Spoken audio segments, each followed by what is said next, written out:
Welcome to my back channel Manna electrical চ্যানেলে আপনাদের স্বাগতম।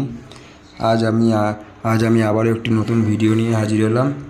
এটি হচ্ছে একটি CRI company submersible pump panel board. এটির একটি ক্যাপাসিটার পুড়ে গিয়েছে বা ব্লাস্ট করেছে। 60 এমএফডি ক্যাপাসিটার আপনারা কিভাবে চেঞ্জ করবেন, উল্টো পাল্টা যদি লাগিয়ে দেন বা কানেক্টিভিটি করে দেন, বিশাল বড় একটা শর্ট সার্কিট হওয়ার সম্ভাবনা আছে। তাই আসুন সঠিক পদ্ধতিতে আমরা এই জিনিসটিকে জেনে নিই। আমরা নিজেরাই ঘরে জিনিসটিকে কিনে নিয়ে এসে কীভাবে আমরা সেটিং করব। আসুন ভিডিওটি শুরু করা যাক। যেটি আমার নিচে যে ক্যাপাসিটারটি বক্সের ভেতরে দেওয়া আছে ওটা কিন্তু আমার স্টার্টিং ক্যাপাসিটার, আর আমি যেটি লাগাচ্ছি 60 এমএফডি সেটি হচ্ছে আমার রানিং ক্যাপাসিটার।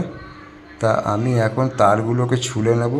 আগে যেটা আমার ছিল 4টে কানেক্টের সঙ্গে করা ছিল, আমি এখন ওটা ডবল তারের যে ক্যাপাসিটারটি হয় সেটি আমি নিয়ে এসেছি। ওই যে আপনারা দেখতে পাচ্ছেন ব্ল্যাক তার দিয়ে। এখানে কানেকশানটা আপনারা একটু ভালো করে বুঝবেন।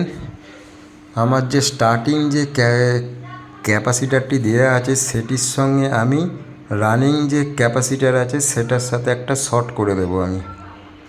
আসুন আমি স্টেপ বাই স্টেপ দেখিয়ে দিচ্ছি। অবশ্যই আপনারা কিন্তু ব্ল্যাকটা ভালো করে করবেন। স্টার্টিংয়ের সাথে রানিং যে ক্যাপাসিটার সেটির সঙ্গে আমি একটি শর্ট করে নিয়েছি। যেহেতু আমার যে ক্যাপাসিটারটি আমি নিয়ে এসেছি সেটি হচ্ছে আমার 2টো তারের ক্যাপাসিটার, ডবল তার।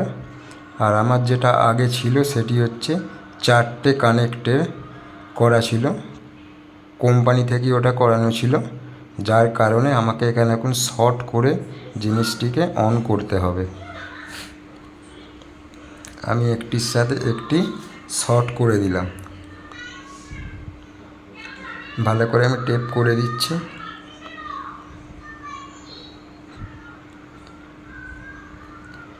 অবশ্যই আপনারা এটি কিন্তু ক্যাপাসিটার যদি খারাপ হয়ে যায় পুরোটাই কিন্তু ধোঁয়া উড়ে যায়।